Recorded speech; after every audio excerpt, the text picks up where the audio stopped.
Hi every one, ഇത് എൻ്റെ ആദ്യത്തെ ലോങ് വീഡിയോ ആണ്. ഈ കാണുന്ന റോസുകളാണ് എൻ്റെ ഗാർഡനിലുള്ളത്.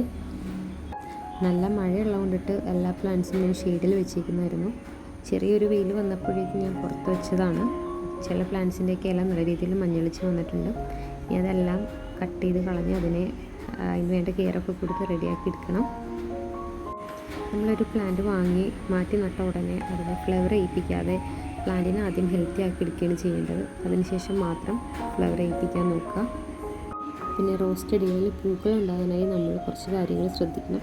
കൃത്യമായ വെയിൽ കിട്ടണം. ഒരു 6 to 8 hours നിർബന്ധമായിട്ടും വെയിൽ വേണം. പിന്നെ ഫെയ്ഡായ പൂക്കളെല്ലാം കറക്റ്റ് ടൈമിൽ പ്രൂൺ ചെയ്ത് തന്നെ കൊടുക്കണം. ഓർഗാനിക്കായിട്ട് നമുക്ക് എല്ലുപൊടി ഇട്ട് കൊടുക്കാം.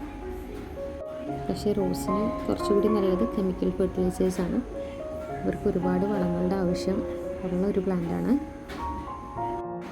ഈ കാണുന്നത് ഞാൻ എൻ്റെ ആൻറ്റിയുടെ വീട്ടിൽ നിന്ന് കൊണ്ടുവന്ന ഒരു റോസ് പ്ലാന്റാണ്. ആ ഫ്ലവറിൻ്റെ ഭംഗി കണ്ടപ്പോൾ ഞാൻ അവിടെ നിന്ന് കൊണ്ടുവന്നതാണ്. ഇത് മണ്ണിൽ നട്ട് വെച്ചിരുന്ന പ്ലാന്റാണ്. കുറച്ച് ബുദ്ധിമുട്ടായിരുന്നു അതിനെ എടുക്കാൻ വേണ്ടിയിട്ട്. ലാസ്റ്റ് അതിനെ വലിച്ചു പറിച്ച് എടുത്തു. അതുകൊണ്ടിട്ട് പിടിക്കുമോ എന്നുള്ള കാര്യത്തിൽ ടെൻഷനായിരുന്നു. പക്ഷേ മിക്ക ബ്രാഞ്ചിലും പുതിയ ഷൂട്ട്സൊക്കെ വന്നിട്ടുണ്ട്. നല്ല വലിയ പ്ലാന്റ് ആയതുകൊണ്ടിട്ട് അതിൻ്റെ പകുതിക്ക് ഞാൻ കട്ട് ചെയ്തിട്ടുണ്ടായിരുന്നു. ആ കട്ട് ചെയ്തതെല്ലാം ഞാൻ ഇതുപോലെ കുറച്ച് മണലിൽ കുത്തി വെച്ചിട്ടുണ്ടായിരുന്നു. അപ്പോൾ അതിലെല്ലാത്തിലും ഇലകളും പുതിയ തളിരുകളും വരാൻ തുടങ്ങിയിട്ടുണ്ട്. ഇതിങ്ങനെ തന്നെ കുറച്ച് നാൾ വെക്കേണ്ടി വരും പുതിയ റൂട്ട്സൊക്കെ വന്ന് കിട്ടണമെങ്കിൽ. ഈ കുഞ്ഞു ഗാർഡനാണ് എനിക്ക് ദിവസവും ഏറ്റവും കൂടുതൽ പോസിറ്റീവ് എനർജി തരുന്നത്. എൻ്റെ ഈ കൊച്ചു റോസ് കളക്ഷൻ ഇഷ്ടമായെന്ന് കരുതുന്നു. റോസ് പ്ലാന്റിന് അത്യാവശ്യം നല്ല രീതിയിൽ കെയർ ചെയ്യേണ്ടതുണ്ട്. ഇനി വരും വീഡിയോസിൽ അതെല്ലാം ഇൻക്ലൂഡ് ചെയ്യാം കേട്ടോ.